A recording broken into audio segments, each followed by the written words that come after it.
This is one of Australia's most iconic ribbons of asphalt. 243 kilometres of dramatic cliffs, beautiful inlets, and impressive rainforests, strung along the bottom of Australia in the state of Victoria. It's called, appropriately, the Great Ocean Road. Think California's Pacific Coast Highway, but with tiger snakes and koalas. Built by World War I veterans between 1919 and 1932, it's also the world's longest war memorial.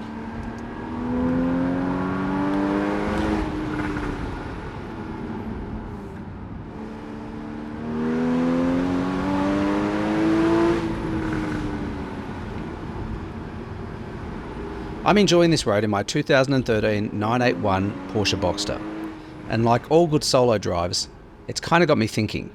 Specifically, what do you do when you're no longer motivated by money? At least, not like you used to be. There's still plenty I'm interested in. Cameras, lenses, cars, obviously, books, technology, adventure gear, watches. None of that has really changed. What has changed is that none of those things provide the fuel that they once did.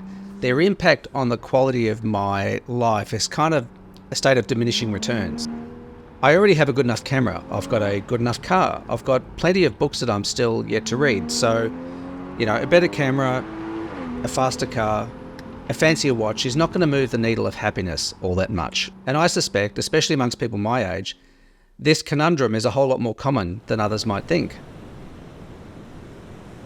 I believe that all of us are searching for novelty, for certainty, passion and purpose and meaning, and of course connection and happiness. But since these goals are difficult to define, much less measure, we tend to use money as a proxy because, well, money is much easier to measure and easier to track our progress towards whatever predefined sum that we've determined. And in some cases it works.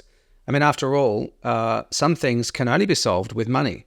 Indeed, some of the most stressful parts of my life were due to the lack of or the complete loss of money. And so the only thing that could solve those kinds of problems was money.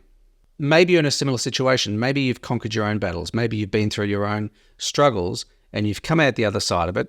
And now money is no longer the motivator that it once was. What now? Devote more time to your family? Find a new hobby? Learn a new thing? Yes, and yes. Here's another idea. It's a little unconventional and maybe a little bit boring too. How about devoting more time to enjoying what you've already achieved, to appreciating the gifts that your circumstances have afforded you? And before you tune out, let me give you some concrete personal examples that have come to mind during my day down the coast. First of all, I am able to pretty much drive wherever I like in this country without fearing for my life. There are no roadside bombs, there are no military insurgents, and my chance of being shot today here in Australia is as good as zero. Second, I've enjoyed this day in my very own car, bought and paid for with cash. Now, I've enjoyed this road in cars costing less than a tenth of this one, and enjoyed myself just as much, possibly even more. Probably because back then it was newer, it was fresher, and everything was kind of more innocent. Everything was a first or a second maybe. Sure, my Boxster is better than almost every car that I've steered along this road.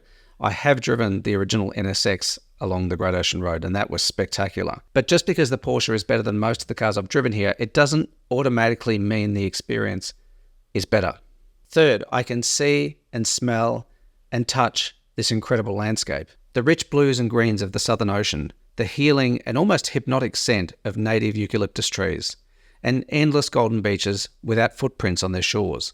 Just being here and experiencing this assault on the senses is really a privilege. Fourth, I have enough money in my pocket to buy a nice lunch and even a sneaky chocolate bar on the drive home. Fifth, I have people in my life who care about me, who worry if I don't come home when expected. People who don't care less how I look, what I do for a job, or what I own.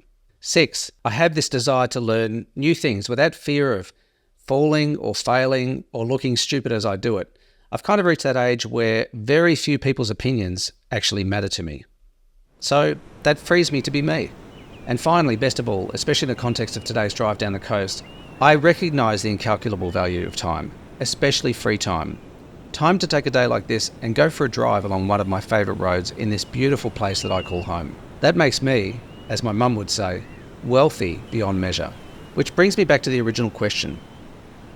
What do you do when you're no longer motivated by money? Get in your car and go for a drive out in the countryside. Just you, the road, and the landscape. Take pictures and breathe in the wonders around you and appreciate what you have. I mean, they were probably dreams at some point in the past. Be thankful for where you live, what you have in your life, and what this brief moment in time affords you.